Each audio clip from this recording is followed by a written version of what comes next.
Well, David French is a name famous, you might say infamous, among conservative media types on Twitter, though largely unknown outside of that admittedly somewhat insular circle. French is one of those self-professed, reasonable, and principled conservative pundits who proves his reasonableness by focusing his criticism almost entirely to the right. He likes to focus especially on attacking what he views as far-right extremist evangelicals. He believes that the biggest problem in the Christian church is that Christians are too militant and too right-wing, which is to say that David French is, just based on that alone, totally clueless, because the actual problem in the church is quite the opposite of that. But up until this point, French had not spent much time applying his brand of cluelessness to the debates over gender ideology, which is a rather noticeable evasion, especially because he lives, I believe, in Tennessee. Yet he has said nothing about the Vanderbilt scandal, and still has said nothing about it, actually, but he has finally chimed in on the broader topic. And what he had to say is somehow even more vapid and incoherent than I even expected. So I'm going to read from his piece on the Dispatch, and he begins with what seems to be an encouraging note. He says this: "I'm a person who believes in the traditional Christian doctrines of marriage and sexual morality. I don't believe in sex outside of marriage between a man and a woman. I don't agree that trans men are men or that trans women are women. And while I strive to treat every person I encounter with dignity and respect, I don't use preferred pronouns because their use is a form of assent to a system of belief to which I do not subscribe." So I will say that David French not using preferred pronouns is a curveball that I didn't see coming. Maybe I misjudged the man, or maybe not, because he continues. "That makes me pretty far right, correct? Well, not when the right gets authoritarian or closes its mind and heart to the legacy of real injustice." Oh, well, see, there's the David French we know and love. He goes on to rightly condemn California for its recent legislation making itself a sanctuary state, quote unquote, for child sex change operations. It's a place where minors can now come and be mutilated and sterilized without parental consent. French says that that's wrong. And he's right, that it is wrong. But of course, he can't just leave it there. Now comes the classic David French false moral equivalence. He says this: "This wouldn't be 2022 if the story ran only one way. Just as California has escalated the culture wars by potentially severing the parent-child relationship when parents object to various methods of gender reassignment, Texas now threatens to break families when parents consent to those same treatments. In February, Texas Attorney General Ken Paxton wrote to Texas Representative Matt Krause and argued that certain sex change or gender reassignment procedures, including various surgical procedures and the prescriptions of puberty blockers, can legally constitute child abuse under several provisions of Texas law.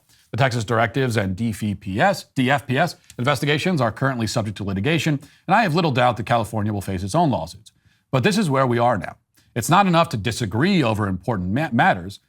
Now, the culture war requires a direct attack on the most fundamental American liberty interests."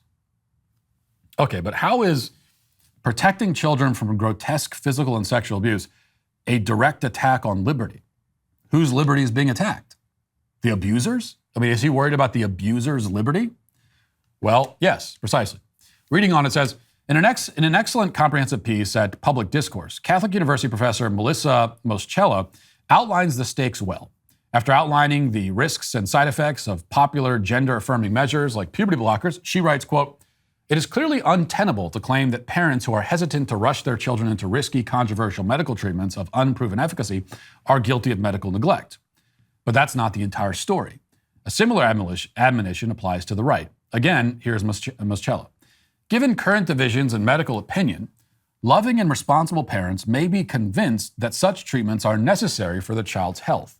Thus, it is clearly within the parent's sphere of constitutionally protected child-rearing authority to seek a legal medical treatment for their child following the advice of the child's doctors." And French agrees with Moschella, saying, quote, "Yet, as serious as the constitutional deprivations are outside of criminal law, it is difficult to think of an exercise of state power more raw, immediate, and devastating than the use of state power to sever the bond between parent and child. It is a power to be exercised sparingly in the most extreme cases. It's not a power to enlist in the culture war over one of the emotional and contentious contests of our time. At a time of profound public division and deep moral conflict, pluralism suffers from a serious disadvantage compared to the illiberal extremes of far right and far left. States should pass age restrictions prohibiting dramatic medical interventions for children at an absolute minimum. They must require parental consent, but they can express their values and pass the regulations while still remembering a singular moral and constitutional command. Leave loving families alone. Okay. So we must congratulate Mr. French. I mean, he noticed how the left has staked out an incoherent and morally insane position on this topic, and he endeavored to one-up them by adopting a position even more incoherent and morally insane. And he succeeded in his goal. Against all odds, he succeeded. It's bad enough to argue that some little girls are actually boys inside and need to be surgically and medically altered to turn them into their true selves. It's even worse to acknowledge that all of that is nonsense and yet defend a parent's right to mutilate their children anyway. So French, as he says, knows that boys aren't girls and yet is now willing to call it, is not willing to call it child abuse when a parent has a boy physically and permanently damaged in order to make him into what he isn't and can never be. A mom who throws her son out the window because she thinks that he's really a bird is dangerous and psychotic, obviously. But the sane man who sits by and watches it happen and even defends the mother's right to do it is something even worse, I would say. So contrary to what French claims, leave loving families alone is neither a constitutional nor moral command. It is rather the platitude of the intellectually lazy. I would say that a parent who permanently disfigures their children and sets them up for a lifetime of confusion, despair, and regret are not by any definition of the term loving. Because to love is to will the good of the other, and castrating and sterilizing your children is not willing their good, but rather willing their misery and their eventual suicide. And it's not just my subjective opinion that it isn't good to do this to a child. It's a moral fact.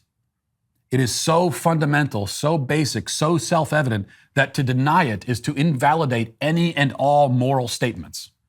Because if we cannot say that it is plainly evil to castrate and mutilate children, then we cannot say that anything is evil. I cannot think of a definition of evil that would not include, to start with, this form of abuse. And besides, even if this abuse does align with a parent's perverted idea of love, so what? Not everything done in the name of love is okay or moral, nor should it all be permissible under the law, just because someone said it was loving, obviously. Here, David, I'll tell you a singular moral command. Here's one. Protect the innocent. Children are innocent, and they cannot consent to being brutalized in this way. They cannot consent to it. It is happening to them. It is happening to their bodies, their lives. They cannot consent. Who gives a damn if the parent consents to it? What does that matter? The fact that their parent consents to it is irrelevant and will do the child no good as he grows older. When a young girl enters adulthood without her breasts, without her voice, without her ability to have children, all of that permanently deprived of her, taken away, stolen, what difference does the parent's previous consent make? Who cares? Is she supposed to take solace in that while she's forced to live every day for the rest of her life with the tattered remains of her womanhood? Is she going to live the next 6 decades of her life saying, well, at least my parents consented to it when I was 14? If you're so focused on rights, why not focus on the right of a child to be free from grave bodily harm? Does a child have that right, David? Does a child not have that God-given right? What about a child's right to their own body, their own identity, their own future? Let me ask you this. Do parents have the right to mutilate their children? Or do children have the right to not be mutilated? That is the central question. That is the question right there. And one with an obvious answer, if you ask me. It's the most obvious and the easiest answer imaginable. Yet it's an answer that you still fail to get right, which is amazing. And even worse, you know better, and you admit that you know better. And for that reason, David French is today canceled. And we'll leave it there for this portion of the show as we move over into the members block. Hope to see you there. If not, talk to you tomorrow. Godspeed.